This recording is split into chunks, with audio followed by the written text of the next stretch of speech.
Assalamualaikum warahmatullahi wabarakatuh. Perkenalkan, nama saya Maria Ulfa. Saya dari program studi pendidikan Bahasa dan Sastra Indonesia Universitas Muhammadiyah Purworejo. Di sini saya akan memaparkan artikel saya yang berjudul Analisis Identitas Kultural dalam Puisi Pesona Dolalak karya Ngadimah.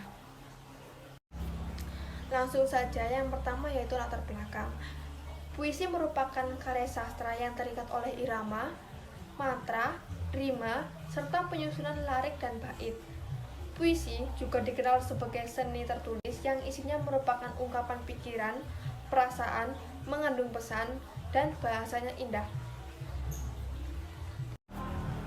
Secara garis besar, puisi karya Ngadimah memaparkan kepada pembaca tentang hasil seni dari kota Purworejo yang berada di Provinsi Jawa Tengah yang disebut dengan tari dolalak. Peneliti tertarik untuk menganalisis puisi ini dari sisi kultural karena sebagaimana kita ketahui bahwa kebudayaan merupakan potret kehidupan suatu masyarakat yang dapat dijadikan sebagai bukti dokumen suatu perjalanan sejarah. Peneliti ingin mengetahui lebih jauh tentang kota Purworejo melalui puisi karya Ngadimah ini. Yang menjadi permasalahan dalam penelitian ini adalah bagaimanakah aspek kultural dalam puisi Pesona Dolalak karya Ngadimah.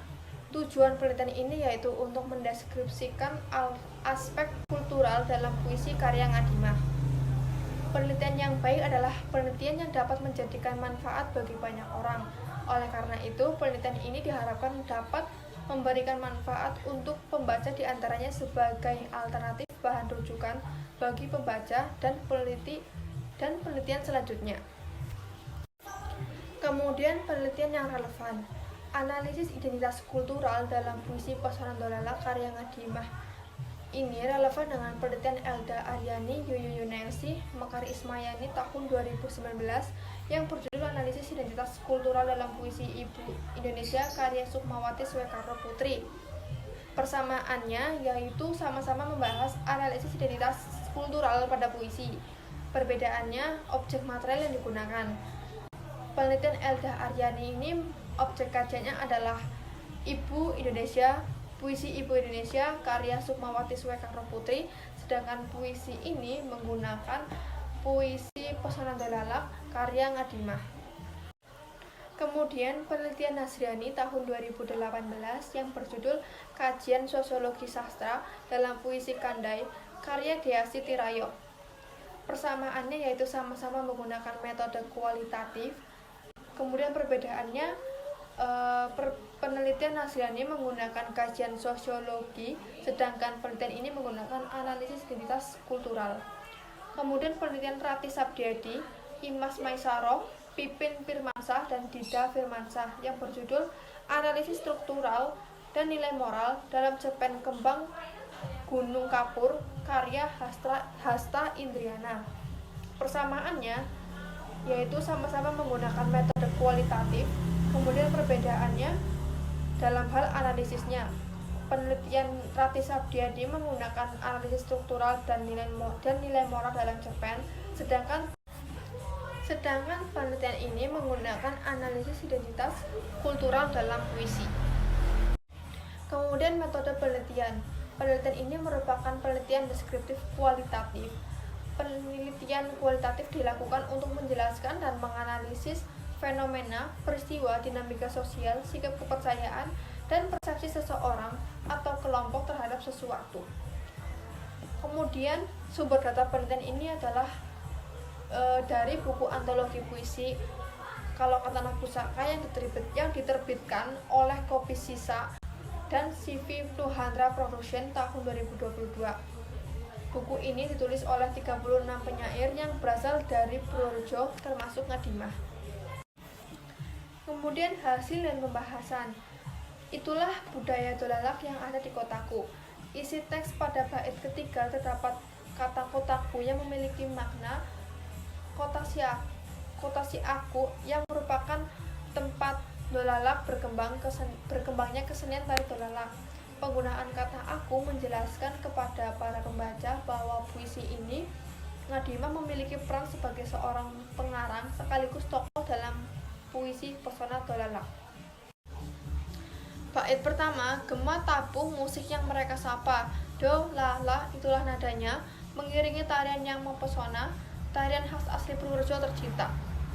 Isi teks bait pertama menjelaskan mengenai pengambilan nama tari dolalak yang diambil dari tangga nada do dan la. Kemudian tarian ini terinspirasi dari perilaku sedadu Belanda ketika beristirahat pada saat masa penjajahan. Kemudian gemulai lincah penarinya, lincah beragam dengan budayanya, menggapai mimpi yang telah dicita-citakannya, pesona nada dan irama menyatu banget dengan baju. Penari dolalak ini berseragam hitam dan bercelana pendek. Seragam ini menirukan serdadu tentara Belanda pada zaman dahulu. Kemudian muncullah generasi penari putri dengan disertai modifikasi seragam pada tari dolalak. Salah satu grup penari dolalak yang masih aktif adalah dari Kaligesing.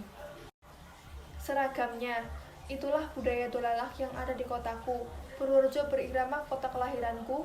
Budayanya sudah terkenal sampai ke luar negeri karena budayanya budaya Indonesia yang sudah termasyhur ke mancanegara, merambah ke semua penjuru untuk semua yang mendamba budaya.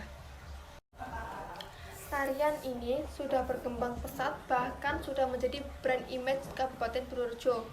Dolalak semakin populer di kalangan generasi muda, tak luput dari peran pemerintah daerah Purworejo yang terus mengembangkan dan melestarikan kesenian asli Purworejo ini. Bahkan di setiap lomba-lomba kesenian tingkat nasional, kesenian dolalak selalu menjuarai. Kemudian yang terakhir yaitu kesimpulan. Kesimpulan di sini merupakan ringkasan dari penelitian yang telah dilakukan. Sastra merupakan pencerminan kehidupan masyarakat. Melalui karya sastra, pengarang mengungkapkan mengenai kebudayaan dolalak yang lahir dari lingkungan masyarakat. Puisi lahir dari pergulatan batin pengarang dengan keadaan lingkungan kebudayaan. Dapat juga dikatakan bahwa penyair terinspirasi dari keadaan di luar dirinya termasuk lingkungannya. Pendekatan stilistika kultural melakukan penelahan dengan memotret keadaan kesenian dan kebudayaan melalui karya sastra atau puisi.